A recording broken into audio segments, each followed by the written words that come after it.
안녕하세요. 한국담배규제연구 교육센터 이성규 센터장입니다.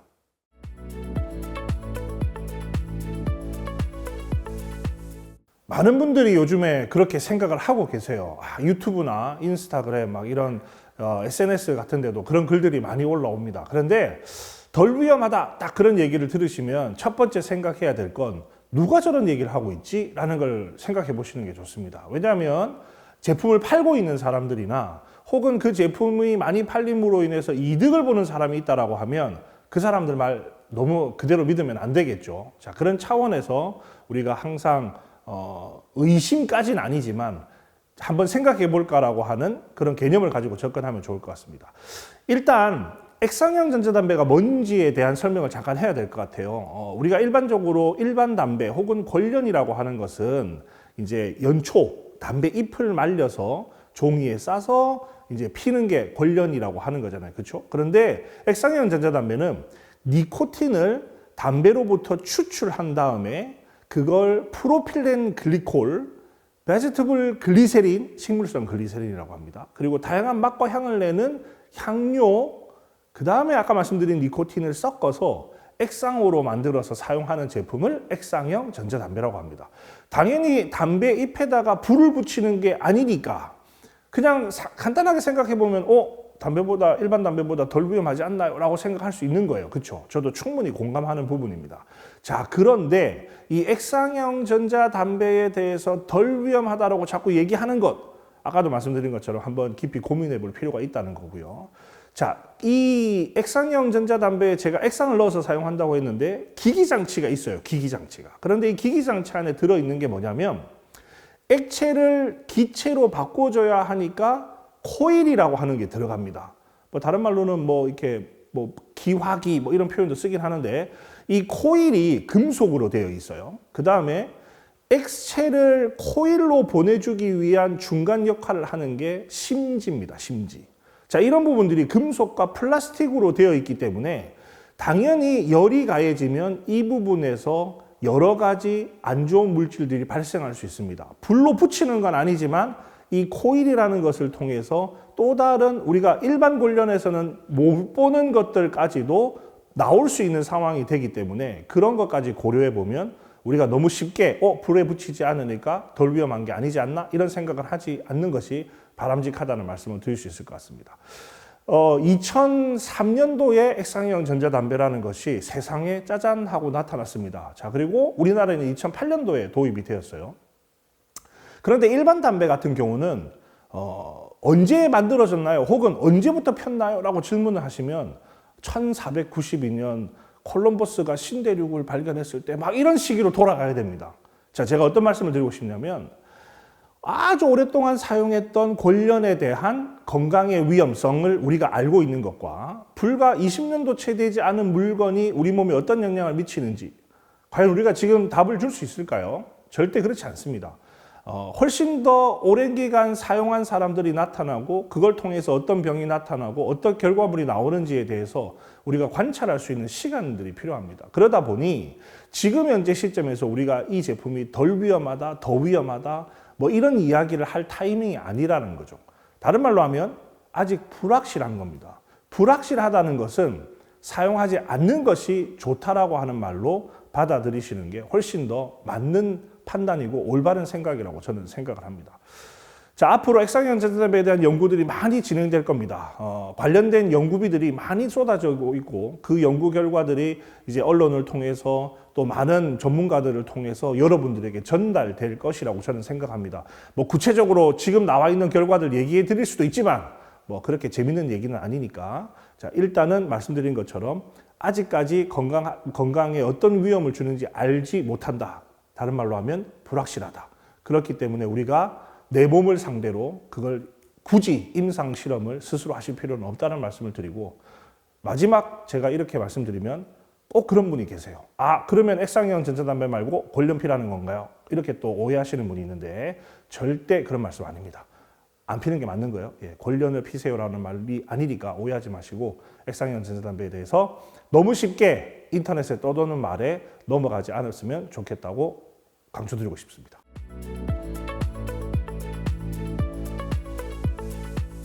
앞서서 말씀드린 것처럼 아직까지는 우리가 잘 모릅니다라고 제가 강조를 드렸습니다. 자, 그런데 그래도 몇 가지 뭐 구체적으로 어떤 질병을 유발합니다라는 말씀보다는 조금 여러분들의 관심을 끌만한 이야기들이 있어서 세 가지로 정리해서 한번 말씀을 드려보겠습니다. 자, 첫 번째는 너무 많이 써요. 우리가 일반 권련이나 연초담배는 한 번 쓰면 이제 한 개비를 피든 두 개비를 핍니다. 그렇죠? 요즘에는 뭐 두 개비, 세 개비 한 번에 피는 분도 있긴 하더라고요. 자, 그렇지만 한 번 피고 나면 그래도 1시간, 2시간 정도는 쉬었다가 피죠. 뭐 그러니까 괜찮습니다. 그런 얘기 절대 아닙니다. 오해하지 마세요. 상대적으로 액상형 전자담배는 한 번 물고 있으면 언제 끝날지 모르게 계속 물고 있는 분들이 많아요. 그래서 실제로 제가 사용자들하고 만나서 얘기를 해보면 이게 뭐 분명히 한 번 썼는데요. 어떨 때는 2시간도 빨고 있대요. 이거 어떤 때는 부산에서 서울까지 운전을 해서 오는데 5시간 온종일 물고 있을 때도 있더라고요. 라고 하는 분도 계시더라고요. 그 말은 아무리 제가 100% 양보해서 100번 양보해서 덜 위험할 수 있죠 라고 제가 말씀을 드린다 하더라도 그런데 덜 위험한 걸 훨씬 더 오랜 시간 사용하고 있다, 더 길게 쓰고 있다, 그럼 우리 몸이 어떻게 반응할까요? 한번 여러분 스스로 생각해 보시면 좋을 것 같습니다. 자기도 주체하지 못하고 쓰기가 너무 편하니까 실내에서 다른 사람 눈치 보지 않고 막 쓸 수 있다라고 하는 것 자체가 또 다른 위험성이 될 수 있다는 말씀 하나 드릴 수 있고요. 자, 두 번째는 액상형 전자담배의 액상, 지금 사용하고 계시는 분들은 더 잘 아실 거예요. 액상이 이제 이렇게 손에 우리가 똑똑똑 떨어뜨려 보면 미끌미끌한 느낌이 드시죠. 다 뭐냐면 기름으로 만들어진 성분입니다. 왜냐하면 기름 성분으로 가지고 있어야지만 그게 기화기를 통해서 기체로 만들어지고 그게 우리가 담배를 피는 듯한 느낌을 가질 수 있기 때문에 모든 구성 요소들이 기름 성분을 가진 액체로 만들어지게 됩니다. 자, 그러면 삼겹살 먹을 때 생각해 보세요. 삼겹살을 우리가 굽습니다. 하얀 연기가 나요. 그런데 이 연기가 먹을 때는 맛있는 냄새지만 다 먹고 나면 이 연기가 바닥에 떨어져서 기름으로 변해 있는 거 알고 계시죠?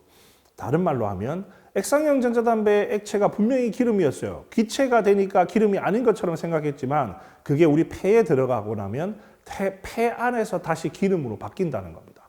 폐에 기름을 넣고 있는 행위가 액상형 전자담배를 쓴다는 겁니다. 폐에는 기름이 들어가면 큰일 납니다. 절대 그렇게 해서는 안 되는 호흡기에 기름을 넣고 있다라고 하는 행위가 전자담배를 쓴다라고 하는 것이기 때문에 그것도 하나 알고 계시면 좋을 것 같습니다. 마지막으로 요즘에 액상형 전자담배에다가 니코틴을 넣는 게 아니라 마약을 넣어서 쓴다라고 하는 이야기들이 들립니다. 근데 저는 이게 사용자가 잘못됐다고 생각하지 않아요. 사용자는 단순하게 나는 액상형 전자담배를 쓰고 싶었던 거였는데 우리나라에 있는 해외에 있는 많은 마약 범죄 조직들이 액상형 전자담배 기기에 마약을 넣어서 사용하는 것이 나름대로 좋은 비즈니스처럼 생각하는 것 같습니다. 사건, 사고로 보도가 많이 되고 있습니다. 액상형 전자담배를 쓰다 보면 나도 모르게 마약에 노출될 가능성이 있다는 말씀을 또 강조드리고 싶습니다. 그렇기 때문에 액상형 전자담배가 단순하게 불에 태우지 않으니까 덜 위험한 거 아니야 그 생각보다는 지금 말씀드린 여러 가지 이유에서라도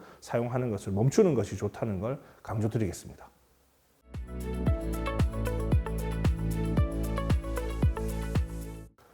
참 어려운 질문이에요. 가장 안전한 담배. 정말 세상에 그런 게 존재할까요? 그런 고민이 듭니다. 근데 흡연하시는 분들 입장에서는 그래도 가장 안전한데 내가 흡연을 계속할 수 있다? 당연히 아주 희소식처럼 들릴 겁니다. 자, 그런데 첫 번째 제가 강조드리고 싶은 건 안전한 담배라는 건 존재할 수 없다고 하는 걸 말씀드리고 싶습니다. 물론 뭐 A 담배, B 담배가 있는데 그 담배들이 뭐 저희는 A보다 덜 위험합니다. 저희는 A보다 뭐 구강암 발생률을 낮춥니다. 폐암 발생률을 낮춥니다. 이런 얘기는 할 수 있어요. 근데 그건 결국은 제품을 판매하는 담배 회사의 마케팅 수법일 뿐입니다. 그래서 어떤 게 어떤 것보다 덜 위험하다. 그 말 자체는 절대 전문가들 입에서 혹은 이 분야에서 일을 하고 있는 이 금연에 대해서, 담배에 대해서 알고 있는 사람이 하는 이야기는 아니다라고 하는 걸 아시면 좋겠습니다. 우리는 덜 위험해요. 다른 말로 하면 담배 회사의 마케팅 메시지다라고 하는 걸로 생각해 주시면 좋겠고요. 우리가 항상 A 담배, B 담배를 비교하는 게 잘못됐다고 저는 항상 강조를 드립니다. 왜냐하면 항상 비교해야 될 대상은 비흡연 상태입니다. A 담배 피는 것보다 B 담배가 덜 위험한 거 아니에요가 아니고 어떤 담배를 피느냐 아니면 아예 담배를 피지 않느냐를 비교하는 것이 가장 현명한 비교 방법입니다. 당연히 어떤 담배든 간에 사용하게 되면 담배를 피지 않는 것보다는 위험할 수밖에 없습니다. 이 개념 하나만 정확하게 가지고 계셔도 세상에 안전한 담배는 없다는 걸 이해하실 수 있을 거라고 생각이 듭니다. 자, 그리고 하나 제가 예를 들어 볼게요. 무연 담배, 다른 말로 하면 연기 나지 않는 담배라는 것들이 있습니다. 요즘에 니코틴 파우치니 머금는 담배 이런 것들이 있어요. 자, 이런 담배가 있다고 쳐요. 불에 붙이지 않아요. 그러니까 타는 게 없습니다. 다른 말로 하면 연기가 나지 않아요. 그래서 이 제품들은 폐암을 발생하는 가능성이 낮다라고 되어 있습니다. 실제로 에비던스가, 근거가 그렇게 되어 있습니다. 자, 그런데 재밌는 건요. 이 무연 담배, 입에 머금고 있는 담배들이요. 입안에 머금고 있다 보니까 어떤 문제가 생기냐면 구강암 발생률을 거꾸로 올린다라고 하는 보고도 있습니다. 연기가 나지 않으니까 폐암 발생률을 많이 높이진 않아요. 그렇지만 입안에서 사용하기 때문에 구강암 발생률은 일반 담배보다 4배가 더 높다라고 하는 보고도 되어 있어요. 다시 말씀드리면 어떤 영역에서는 조금 더 덜 위험할 수도 있습니다. 그렇지만 또 다른 영역에서는 그 제품이 더 위험할 수도 있다라고 하는 게 일반적으로 담배 제품을 이해하는데 우리가 바라봐야 될, 그리고 아까 이해하는 데 있어서 그런 부분들이 필요하다는 말씀을 강조드릴 수 있으니까 결코 어떤 담배보다 덜 위험해라고 하는 생각들은 하지 않는 것이 바람직하다. 비흡연 상태보다 어떤 담배를 사용하더라도 다 위험할 수 있다라고 기억하시면 좋을 것 같습니다.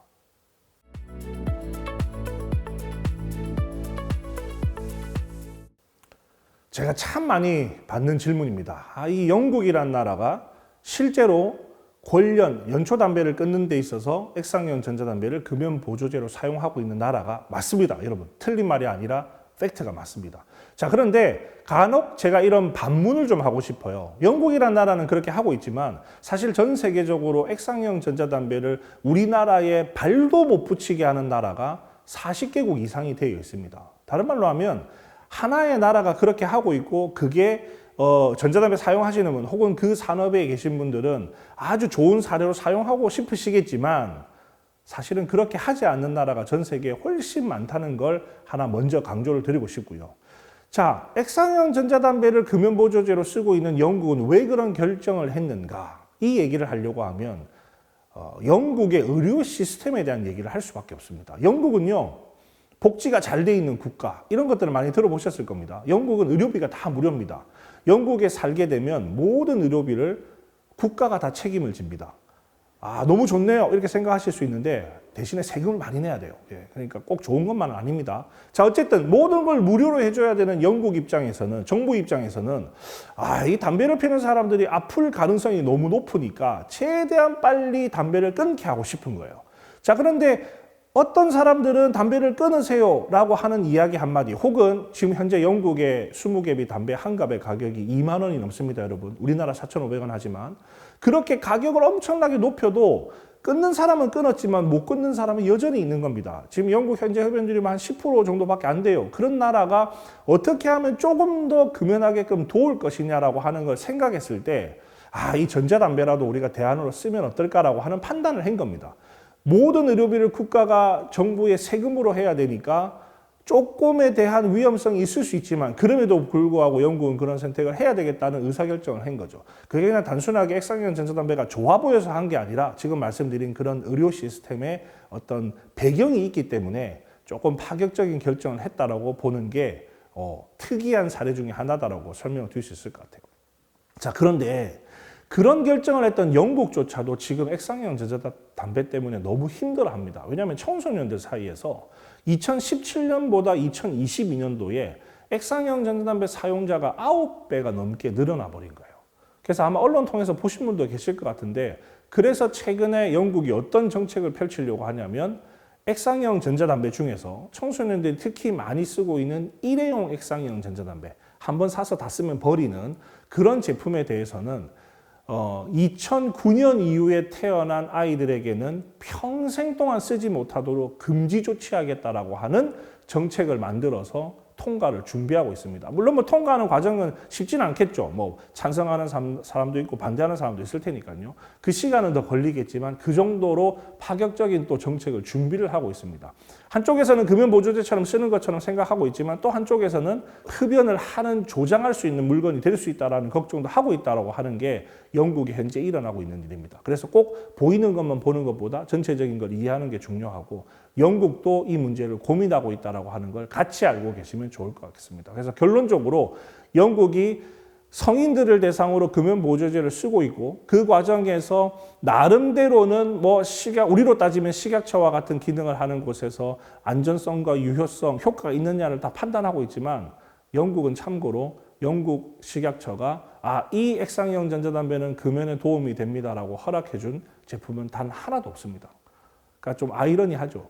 금연보조제로 쓰고 싶은데 식약처를 통과한 제품은 하나도 없고 그런데 청소년 사용자는 계속 늘어나고 있고 그런 고민을 함께 가지고 있는 영국이기 때문에 단순하게 영국은 금연보조제로 쓴다는데요. 그 말 한마디만 믿고 마치 모든 나라가 그렇게 하고 있을 거라고 생각하는 것은 바람직하지 않다는 말씀을 드리고 그 말만 믿지 않으셨으면 좋겠다. 그리고 영국도 이런 어려움을 겪고 있다. 이렇게 생각해 주시면 좋겠습니다.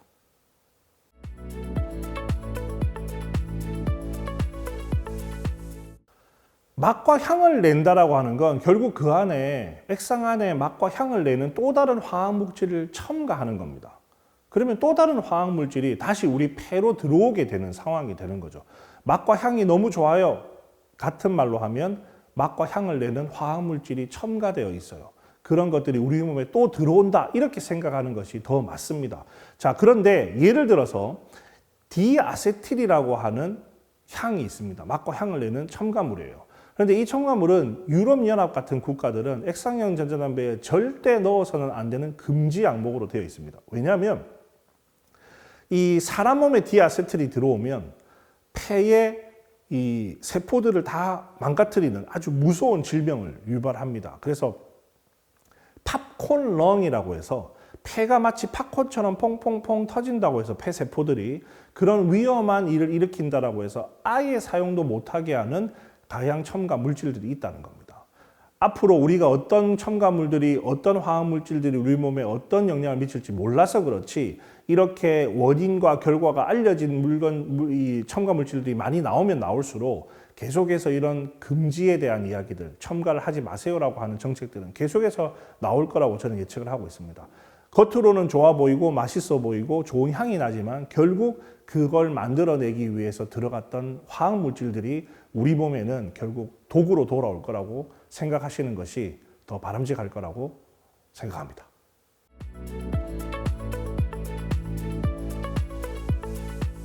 저도 최근에 그런 이야기를 많이 들었습니다. 그리고 뭐 이 포털 사이트나 쇼핑 사이트에 들어가서 니코틴 액상 이렇게 검색을 했더니 니코틴이 없는 액상이라고 광고하는 것들이 참 많더라고요. 무니코틴 액상, 니코틴 프리 액상 막 이렇게 광고하는 게 참 많아서 저는 그렇게 생각했어요. 이걸 왜 흡연자가 쓸까? 니코틴이 필요해서 흡연을 하게 되는 건데 왜 니코틴이 없는 걸 쓸 수 있지라고 하는 생각을 참 많이 했습니다. 제가 그런 질문을 가지고 사실은 KBS에 있는 우리 기자분하고 그런 상의를 하다가 그런 물건 몇 가지를 사서 성분 분석을 돌려보자라고 해서 실제로 분석을 해봤습니다. 그랬더니 재미나게도 니코틴은 아닌데 니코틴과 동일한 기능을 하는 그런 첨가물들이 들어있다는 걸 확인할 수 있었습니다. 그래서 방송에도 보도가 많이 되었어요. 무니코틴인데 사실은 니코틴과 유사한 기능을 하는 니코틴 첨가물이 들어가 있더라라고 하는 게 성분 분석을 통해서 찾아낸 결과였습니다. 그 결과를 얻고 나니까 이해가 되더라고요. 니코틴은 없지만 니코틴과 유사한 기능을 하는 게 들어있으니까 흡연자 입장에서는 충분히 쓸만하겠구나라고 하는 생각이 들었습니다. 무니코틴이라고 하면 이거는 써도 중독이 안 되는 거 아니야? 뭐 니코틴으로 인한 문제가 없는 거 아니야? 라고 생각하실 수 있지만 절대 그렇지 않고 니코틴과 유사한 기능을 하는 첨가물이 있기 때문에 담배와 같은 역할을 한다라고 생각하시는 게 맞고요. 현재 국회에서도 이 문제를 인지하고 있고 정부 조직들도 이 문제를 인지하고 있습니다. 그래서 이런 유사한 니코틴의 효과를 내는 물질들에 대해서도 담배로 규제해야 되는 게 아니냐라고 하는 것들이 논의가 되고 있기 때문에 아마 정책의 변화에 따라서 이런 무니코틴 광고나 또 무니코틴 제품에 대해서도 규제가 이루어질 것으로 생각하고 있습니다. 니코틴이 없다고 해서 담배 아니다 생각하시면 안 됩니다. 결국 판매하는 사람들은 유사한 걸 넣어서 이제 흡연자들에게 안심하고 쓰도록 하는 마케팅을 많이 하고 있기 때문에 그런 관점에서 주의 깊게 보시는 것이 좋을 것 같습니다.